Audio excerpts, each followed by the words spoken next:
Hello everybody and welcome back to our Decan videos. This is Leo 3 and we're rounding the end of Leo, which I'm ready for because I have found this month to be very fired up and people just being really nasty and like weird things happening, like burns and sunburns. And so like I'm really honestly ready to put this Leo energy away for the year, and I'm ready to slide more into that earthly energy with Virgo, most definitely. All right, as usual, I start out the video with just kind of recapping how this came into my life and the ways that I encountered the energies that are happening here. So we were Six of Wands. um I feel like what came through for me was really muted. It wasn't as crazy strong and victorious as I expected it to be. I feel it was a little bit more quieter. There was a victory that came through for me that had to do with with medical stuff. So it's really quite personal, and I can't get involved with it. I can't really talk about it, right? But this definitely was like a victory, something that was figured out, something that was kind of accomplished. So like I feel like that's there. But then at the same time, like I'm still having problems with it. So it really wasn't that great of a victory. I found during this Decan, I found that vintage deck collection at that yard sale. If you guys haven't seen that video, check it out. It was just a few weeks ago I posted it. I think it was just last week or maybe the week before that. So that was kind of like a victorious thing where I was like, oh my God, like I got this crazy deck haul from a collector who had passed away, and her son was moving on her collection. So I had found it, and just like I never go to yard sales either. Like honestly, I'm not a yard sale person because I don't get up early enough to enjoy them. And so I always miss them. And somehow this one was like a late afternoon one that was happening or was continued into the late afternoon, and we were lucky enough to fall upon it, and I just have this really weird feeling to stop. So we did, and lo and behold was a whole entire box of 19 vintage decks, most of them being completely unused. And so I guess that was kind of like that was a victorious moment for me. Like I was super pumped about that, and I felt good about it. And the video got a lot of comments, and a lot of people were so happy about it. And I got a lot of support around it, and just a lot of people really happy for me that I had found this. So I guess that's like the biggest thing that happened for me over that Decan. And yeah, like it was pretty good. All right, let's get in here now and let's change all these out and let's see what the Leo 3 has coming in for us. So we are walking away from the Six of Wands and the Wheel of Fortune. They're leaving us. And I'm sorry, guys, but we're the Seven of Wands and the Tower. And I can tell you right now, this energy already happened last night. Like hours before the Decan switched over. But remember, we are dealing with a little bit of cusps here, and the dates aren't quite 100% accurate. So like it was like an intro to this like immediately, and we'll talk about it. I have some venting to do about it, unfortunately. I'm sorry.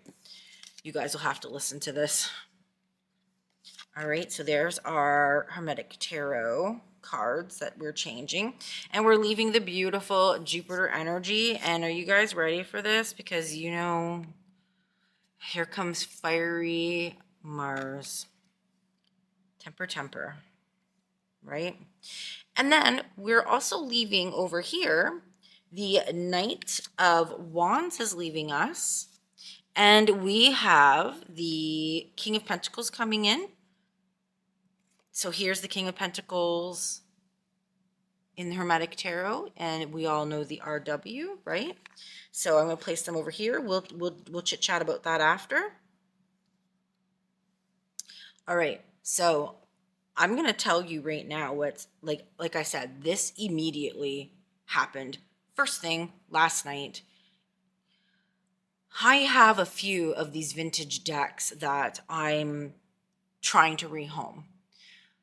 I'm keeping 90% of the collection, but there's a couple that I'm just like, I'm not really drawn to them. They don't really speak to me. And I would rather them go to somebody who's going to enjoy them and use them than for them just to sit here on a shelf.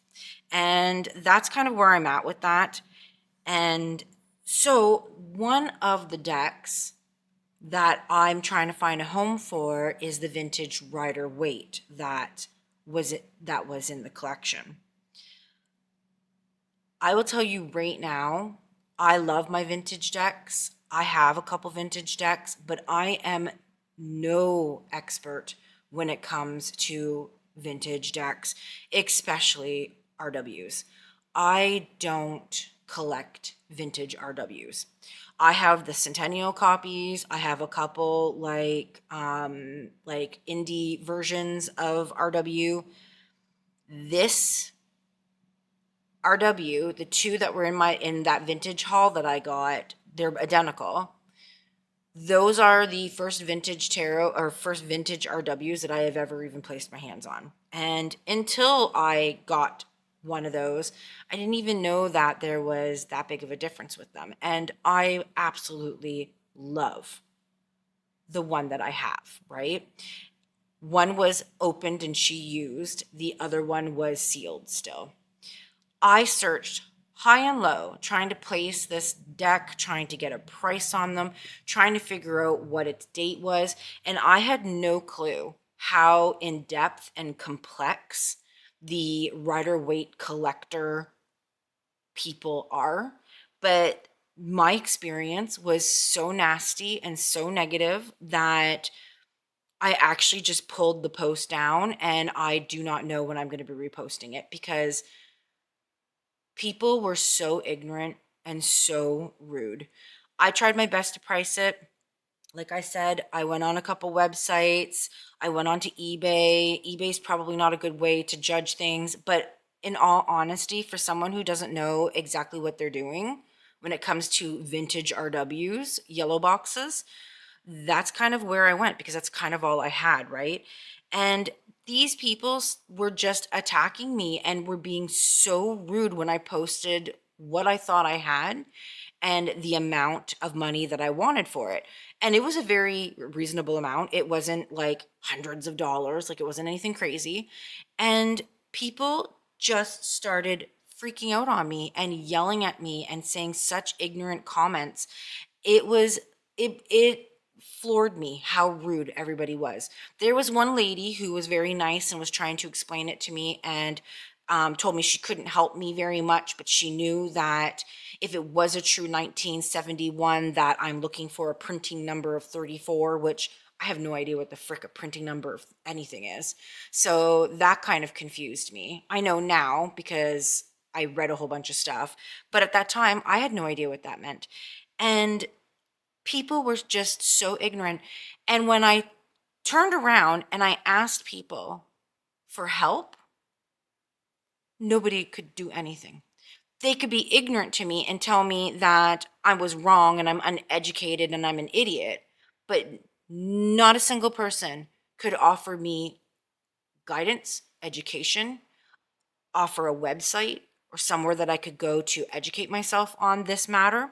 Nobody could help me. Nobody could tell me what date it was. Nobody could do anything positive or constructive. Everybody just belittled, attacked, and bullied, pretty much. So there's that Seven of Wand energies. That was literally me last night fighting several people who were being so ignorant that it was insane. It made me so pissed that when I asked people for assistance and help, since this was such a big effing problem, not a single person could be bothered to offer any type of advice or guidance, just bully and be nasty. So, I don't know. Like I said, the one lady was kind of helpful and she tried her best, but she never came back on. See, she said her piece and left it. And what she said was helpful, but zero guidance, zero help. Everyone was just right out nasty. So there you go. There's our energies coming in. And yep, people were mean. People were like this cat on here, like attacking, and I was just like, guys, first of all, it's my deck that I'm selling. If you don't agree with what I have or what I'm saying or my price, you can privately message me or give me guidance and educate me positively and help me. Or here's another thought, maybe just mind your own business, right? Like, I don't know. I don't want to sell something that's not accurate. So, I mean, at the end of the day, it really honestly did help me out in the long run. I just wish people would stop being so mean to everybody. Stop being so nasty. Either mind your own business if you don't have anything nice to say, or help a person, right? Like, I don't know. I'm going to leave it there. There's my vent, and I'm sorry that probably went on for way longer than it should have. But this is what this energy brought in for me. And it was insane. Like, I felt like this lady right here, and I wanted to hit someone over the head with a great big huge cup, because I just found it so frustrating that everybody could rip apart and belittle and bully me, but nobody could step up and educate me or help me or guide me. Like, it was insane. So yeah, that's what's coming through, everybody. Yay! Are we happy?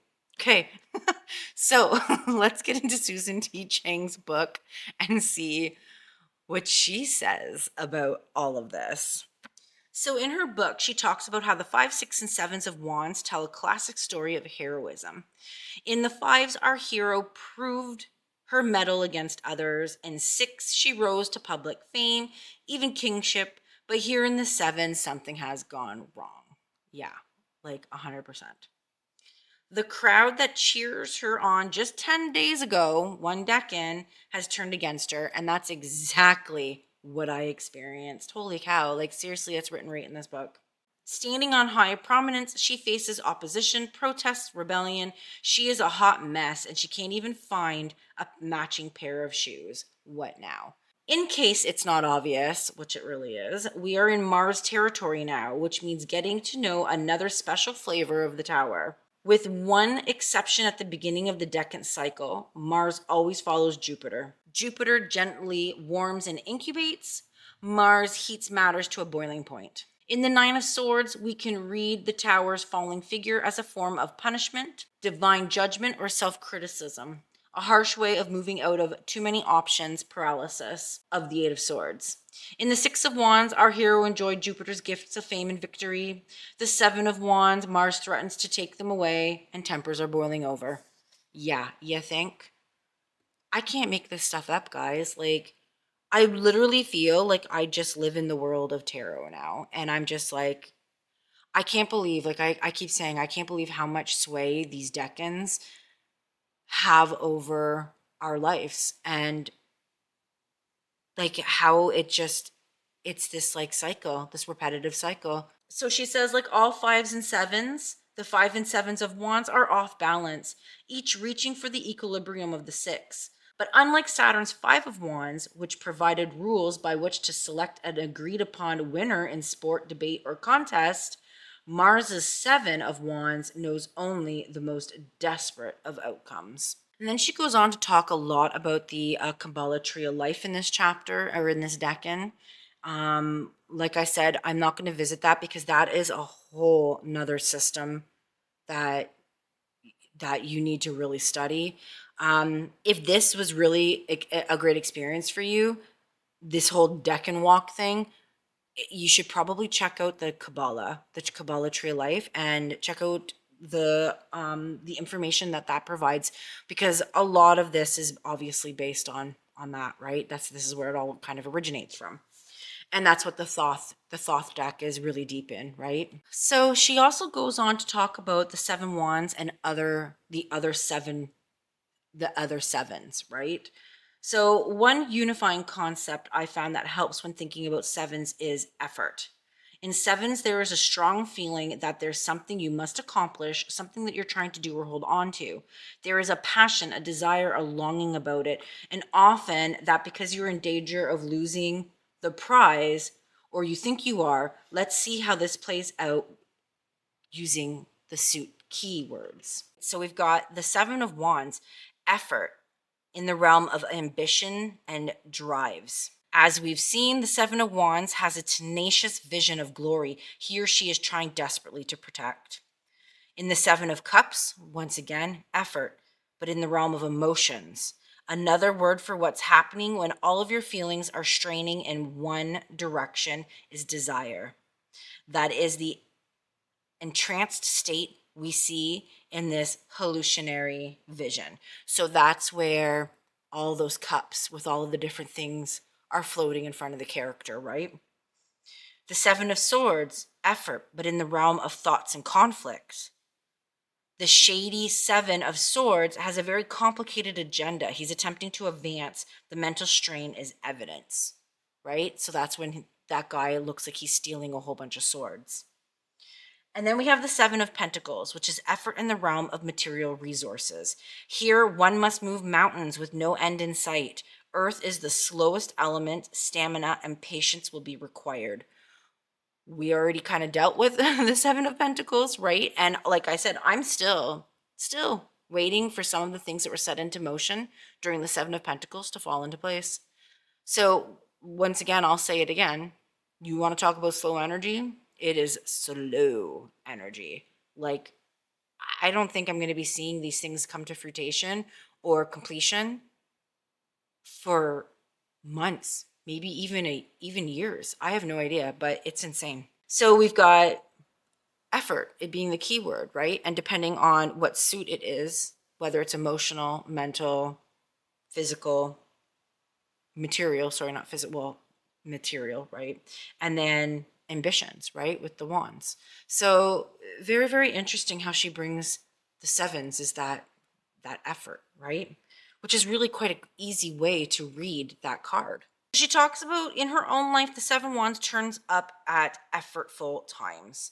The afternoons where the chores are endless, meetings are happening, and it just seems like your list is non-ending of things that you have to get accomplished or done. You want to go to bed, but there's too much stuff still to do. Stuff like that. It came up during elections in 2018, she said, where the Democrats had their backs against the wall and they were trying to take back the House of the Representatives. And she said she's gotten it even as something as simple as One Last Job, a heist movie. That's one of her favorite movies. So the takeaway, she says, is upon drawing the Seven of Wands, you may find yourself facing a daunting challenge. Even if it's not the reclamation of a homeland or the destruction of the One Ring or fighting a war against a better armed nation. What is it that you're fighting for, and is it worth the battle? So she says, ask yourself, has my time at the top of the wheel passed? And should I give it to the next successor? Or is that which I'm fighting for so large and meaningful and so necessary, I'm willing to give it everything? That's kind of the sum of the chapter. Like I said, there's always a lot more to it than what I touch on, right? But she brought up some very interesting concepts of like figuring out, is the battle even worth it? And it very well might not be, right? So really interesting how this energy came in. But like I said, I have found this Decan with Leo to be very nasty. But you also have to remember too, we have Mercury happening too. We're in Mercury RX, and you know what Mercury does. Mercury adds a whole nother layer of frustration and complication, right? So something to just think of. We are also dealing with an RX during all of this as well too. All right, so let's get in here and read these couple cards and see what's happening. And the funny thing is like I keep talking about these over here and said they're just over here. You can visit them. They're a good way. They're here because this is during these times is like crossing paths with these individuals or like personalities of these cards, right? So it's a good way to get to know the court cards. The King of Pentacles is very interesting. I do have to sit with a doctor that I do not know, because like I said, there is some like medical stuff that I have going on. Nothing crazy, just, some things. And I will have to be meeting a new doctor for the first time next week. So I feel like that's this King of Pentacle energy coming in, and we'll see how that goes. But yeah, so this is just these extra energies that we can tap into, right? We'll look at the Hermetic Tarot, King of Pentacles, just so we can see what it looks like after. Right now, let's read about Mars, because what we kind of know, we've already had Mars, we've already visited Mars, and everybody knows how fiery and nasty it is, right? So Mars is the planet of drive and ambition. It is the warrior that seizes the day. Energetically active and assertive, this fiery planet gets what it wants. Courage and bravery are its qualities. It is the will to live and survive. Vitality and sexual libidos are its territory. Yeah, but I also like Mars people, like Mars energy is like really bad tempers. So I'm really surprised that she doesn't really talk about I guess she talks about like the negative side is aggression, destruction, violence, hostility, and domination. Yeah, like I totally agree with that. Like people are being particularly nasty right now. Um, let's look at the Hermetic Tarot's Blasted Tower. Just get the little book here. So in the Hermetic Tarot, it's called the Blasted Tower and is Lord of the Hosts of the Mighty. Okay, so a blast of lightning renders total destruction and clears the way for new forms to emerge. An outline of the tree of life appears at either side of the tower, suggesting the wide scope this card may cover. The symbol of Mars appears in the upper left of the card. Well, that's a pretty short description. All right, so here's what we got. Here's the two tree of life. We've got one with the darker circles, one with the lighter, showing the spectrum and the range of this card, right? We've got the Mars symbol, we've got the lightning bolt hitting the tower, and a person falling down. So there's the Hermetic Tarot's Blasted Tower. And then let's check out the Seven of Wands, which is the Lord of Valor. Okay, so 7 wands appear in this card, 6 wands intertwined. The center upright wand has a winged solar disc and has 2 serpents on top, and on the bottom in the orb with an arrow representing Mars. The crossed wands are topped by lingams and flowers. The lion's tail at the bottom of the 2 of the wands represent Leo. Flames leap from the point of junction of the wands. Above and below the wands are symbols for Mars and Leo. So that is what we've got here. And yes, that's very clear. If I can get my camera to focus. My camera's been acting funny lately. I feel like it's Mercury just working on it. So here's those lion tails. Here's the wings. A whole bunch of different stuff happening on that card. But yeah, so there's that one. We looked at Fortitude, the last Decan. And then let's read about the King of Pentacles, but in the Hermetic Tarot, King of Pentacles, but he is Prince of the Chariot of Earth. That throws me off too with the like with the Thoth and the Hermetic Tarot, how they've changed the titles of king to prince. That really throws me off. Like I said, I have an RW brain, but I'm trying to I'm really studying the Thoth, and I'm reading the Book of Thoth. I've got my vintage Thoth deck that I have, and it's amazing. But it's such a different concept than the RW. So it's really a lot of mental effort. All right, so the King of Pentacles, A winged figure is seen behind the chariot drawn by a bull. He wears an ornate headdress and holds an orb downwards to imply the planning involved in agriculture. In his right hand, an orbed scepter topped by a cross signifies the great work accomplished. Beneath the chariot grows many beautiful flowers representing fertility. The crest of the king is that of the bull, representing the element of earth. Very interesting. He's a strange looking character.